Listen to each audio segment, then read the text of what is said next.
Hello, everyone. Welcome back to Behind the Mic. I'm Gary Labacalo and Mike Joseph. Mike Joseph, of course, will have his Inside the Huddle for you this week as he'll take a look at Princeton, their offense, and how our defense is going to handle that. But right now we want to take a look at last week's game because I don't want to overlook what was a really good experience for the Leopards. They got a break to start the ball game.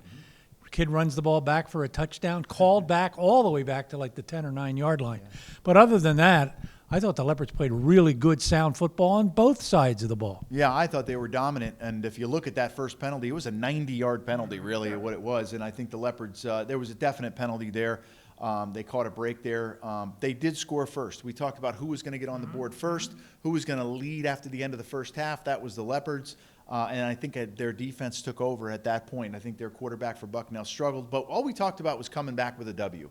And they did that. They played good, solid defense. And then offensively, I think they capitalized on some of the Bucknell mistakes. They turned turnovers into points, which they were struggling with. They've always been good against Bucknell in the red zone. Again, they were good at doing that. And obviously, their secondary stepped up with 3 interceptions. I thought there were 2 major plays in the game. The biggest play of the game, I thought, was the interception by Deron Gilbert. And Tang Tang had, obviously, the return, but the interception by Deron Gilbert in the end zone, in the corner of the end zone, taking it away from the big tight end, was huge. It turned them away, and I think Lafayette moved on from there. He made a great play on the ball, great catch of the football on that one. And Tang Tang, Mike already mentioned, is the Patriot League Defensive Player of the Week. 2 interceptions, 1 returned 80 yards for a touchdown.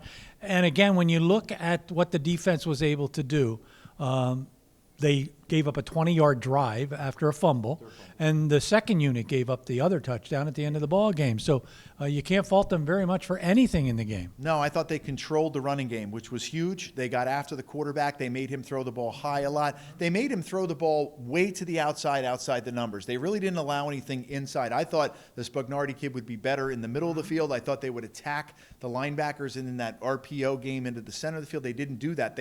Lafayette really made them throw the ball to the outside, which they struggled with, a couple tip balls. But I thought their defense handled it well. And then I think their offense responded. They played good complementary football. They missed a field goal, a short field goal. That cannot happen. They punted the ball a little bit better, so they were a little bit better on special teams.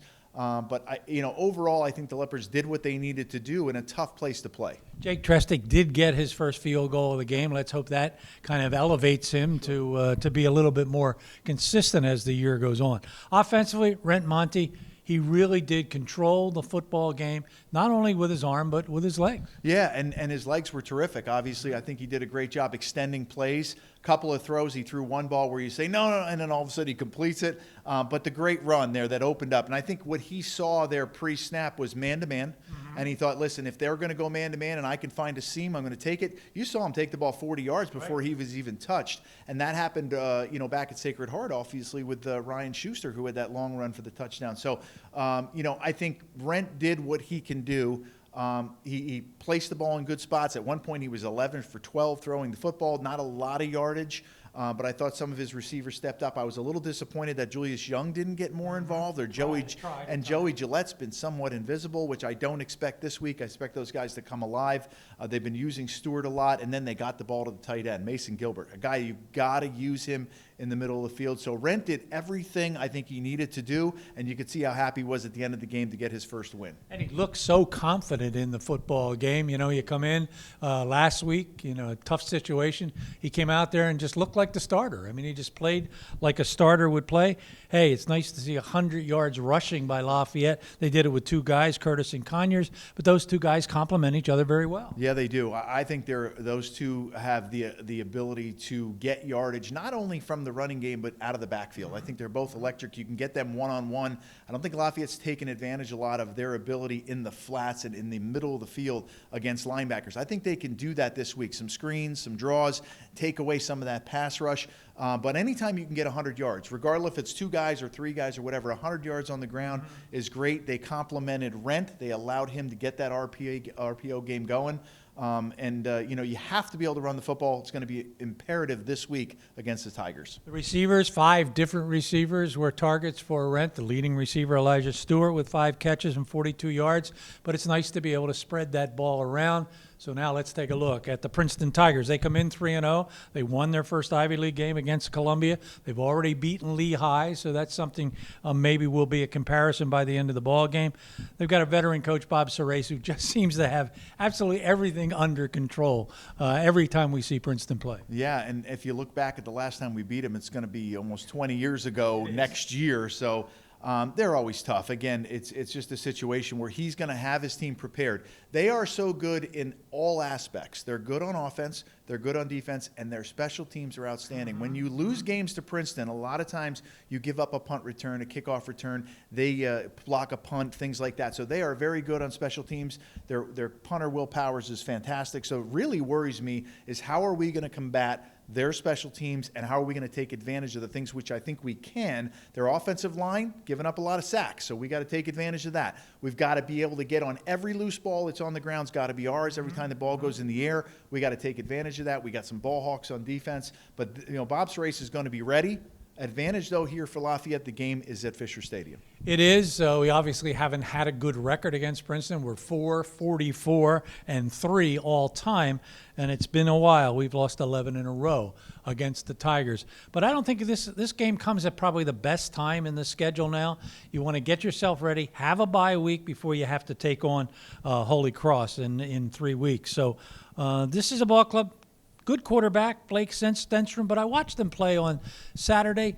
They're not a dominating offense. I think they're a dominating defense, but offensively, I think our defense can handle them. Yeah, in the past, we've seen a two-quarterback system from them. We've seen a guy who runs the ball out of the Wildcat. We've seen a guy who can throw the ball, but they extend plays. So Lafayette's defensive line, we're going to talk about it on Inside the Huddle, is going to have to keep them in the pocket and get their hands up on first down. I never saw a team, and I've watched a couple of their games, that is so good on first down, that creates second and short, stays on schedule. Not only on schedule, but ahead of schedule, where now it opens up the playbook. So Lafayette's got to be great against the run and great against the short passing game on first down. That's going to be huge for their defense. And then can we move the football against their defense? Can we take advantage of some of the things they're going to give you? Because they're going to be somewhat vanilla. They don't blitz a lot, but when they do bring pressure, we got to take advantage down the field. And their linebackers are outstanding. Every one of them is an outstanding linebacker.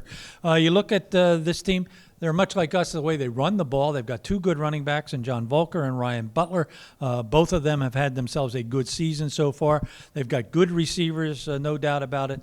The defense, we mentioned the linebackers, Johnson, Nicholas, Bonchek. Every one of them have very similar numbers. They only give up 12 points a ball game.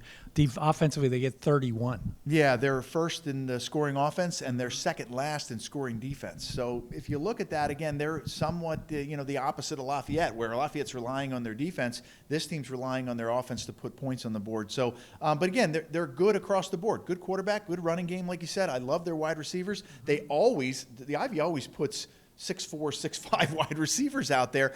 That could be an issue against our smaller corners. And DuBois was hurt last game, head injury. I'm not sure if he's out with the protocol, but I thought obviously and Tang played well. The secondary's coming together. Sekou White played very well.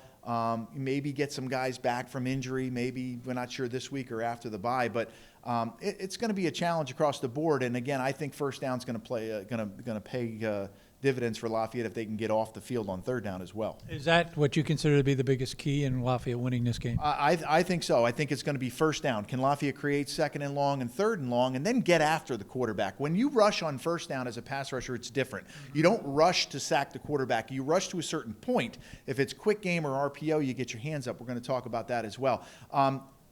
4 minutes at the end of the half. 4 minutes to start the half, 4 minutes to end the game. That is the quarter, the 12-minute quarter. Okay, so how does Lafayette finish the half? How do they start the second half? Okay, because if you look at the Lehigh game, it was 10-10. Princeton scored 13 points to 0 in the third quarter. Ivy teams are always good going into half, coming out of half, and finishing games. Lafayette's got to match that. Well, Mike and I will hopefully develop that story on Saturday when we bring you the ball game. It starts at 12:30. It is on ESPN Plus, and it's all over the United States this week. So certainly you have an opportunity to watch the football game. So tune in. Mike will be there. I'll be there. We'll be, I guess, behind the mics. Thanks for watching.